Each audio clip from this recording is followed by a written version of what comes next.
What is going on, everyone? It is day 17 of the 28-day Real Food Challenge, and it has been amazing. And today I have got something for all of you that I really think you all need to hear, because this is something that a lot of people tend to try to counter, they try to argue against, they really try to say that no, this is not true, it has to be something else. But this is a very, very basic fact that you all need to hear, and probably some of you need to be reminded, because when we tend to forget this or we try to argue against it, we really throw ourselves off track and we let our food get the better of us, and then we lose control of ourselves, we lose track of our goals, and we end up delaying anything that we're trying to achieve even further down the line. So this is something that I think a lot of you really need to hear. It's pretty basic, but it is very essential that you hear this. The bottom line is we need carbs. I know, shocking, right? You probably weren't expecting that, you probably expected something else, but it is a basic fact that we do need carbs in our food, okay? We do need to eat carbs regularly and throughout the day and every day, okay? Because the reason why is because when carbs are broken down in our bodies, they are broken down to their most basic parts, and that basic part is known as glucose. And we need glucose for a lot of functions, okay?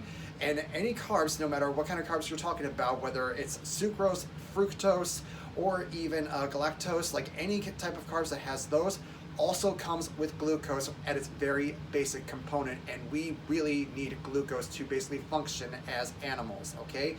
We need glucose to basically survive, because our brains and our red blood cells require a continuous available supply of glucose in order to function, all right? If we don't get glucose, then our brains and red blood cells are not going to work at their prime, okay? We really need glucose for that. And second of all, we really need fiber. Need I say more? We need fiber, and our carbs tend to be our primary source where we get our fiber from, and we need fiber to keep us satiated between meals. Fiber helps us stay feeling fuller longer throughout the day. And as well, fiber is a great tool that we need to help us with proper digestion as well as regular bowel movements. And living day to day, we kind of need bowel movements just to keep things moving through our systems, to make sure that we're still having a clean system down there and making sure that everything's functioning really well, and that comes with fiber. And third of all, we need energy. Carbs are a human being's primary source of energy, okay? Because again, glucose provides us the energy we need to survive with our brain and red blood cells, and it is our number one source of energy. Carbs are the first source of energy that we tend to burn when it comes to burning fat. So, I'm sorry, when it comes to exercise, okay? We tend to burn carbs, especially when we get into more rigorous exercise. And anybody who does any type of physical activity really needs their carbs. Even if you're doing just Tai Chi, if you're doing a lot of weightlifting, even if you're someone who just does a little bit of exercise throughout the day, like maybe 20 minutes of like light to moderate activity, or you're doing that every other day or 3 to 4 times a week. If you, again, are a serious weightlifter, if you're a CrossFitter, or even if you're a marathon runner, you need carbs in order to have the energy to complete those physical activities. And depending on how vigorous that activity is, you will actually need more carbs than others, just depending, again, on how seriously intense that activity is. So you really do need carbs to be included in your regular nutritional regimen, okay? Now, what comes down to it is the type of carbs that you are eating throughout the day, all right? There's essentially 2 different categories when it comes to carbs: less processed and more processed. Now, I want to make it clear that you do not have to stick with only less processed foods. What I am saying is that you want the vast majority of your carbs to be coming from less processed carbs. So, because the reason why is because the less processed carbohydrate sources tend to carry more nutrients with them, such as vitamins and minerals that our bodies regularly need for optimal function. And again, they also tend to carry more fiber with them. So if we have more or less processed carb sources in our food regimen, then we are going to get a lot of those essential nutrients that we need from those foods. Now, the more processed foods tend to lack those nutrients that our bodies really require.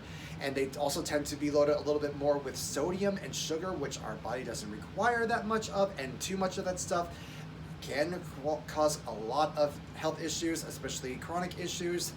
And of course, they also tend to come with a lot of preservatives, okay? Because you think about, like, if you get something from the store that's been heavily processed, such as like cookies or cakes or your favorite snack crackers or anything like that, there's a good chance that it has some preservatives in it because it wants to stay fresh for longer, and that's done with preservatives. You look at, like, say, an avocado or an apple, banana, fresh piece of fruit of any kind, or vegetables. Do they tend to go bad?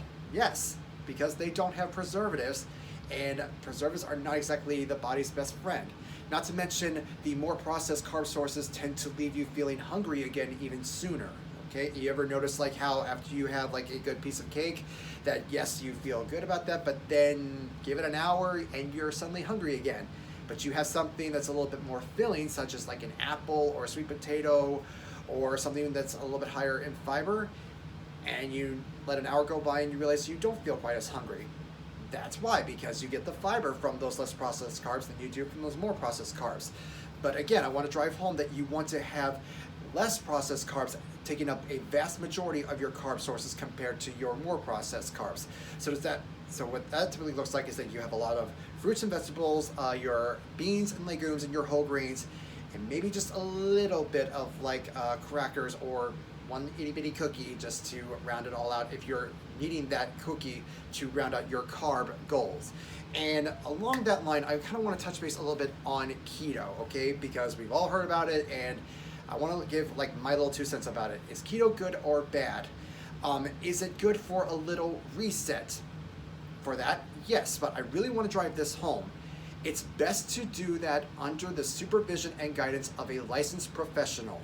If you are working with someone who cannot present the credentials or their licensure for working with patients or clients when it comes to a keto regimen, then do not work with them, walk away, find somebody else. And another thing I really want to drive home is that keto is meant to be temporary. It is not meant to be a permanent lifestyle, because keto, again, it's going to really mess with your body's metabolism. It's going to affect how your body uses sources of food for energy, and it's going to really affect your mood if you're not doing it properly, okay? Now, is it good for, like, a little reset? Yes, but only, again, temporary, because eventually you're going to have to bring those carb sources slowly back into your regimen and just re-educate your body on, like, what carb sources are going to be better for it. And that comes from introducing or bringing back in more less processed carb sources. So let me rephrase that. You want to bring in less carb sources little by little and make sure that anything that's loaded with sugar and sodium or more processed takes up as little as possible in your food regimen if you can help that, okay? So I really want you guys to know that carbs are not evil. They are not necessarily what's making you fat. It's the overeating of them and the lack of control of them that can lead to unwanted weight gain. Okay, so that's what I want to drive home for you guys today, that carbs are absolutely essential for a healthy, balanced diet regimen, okay? So I hope you guys like that. I'll see you guys next time.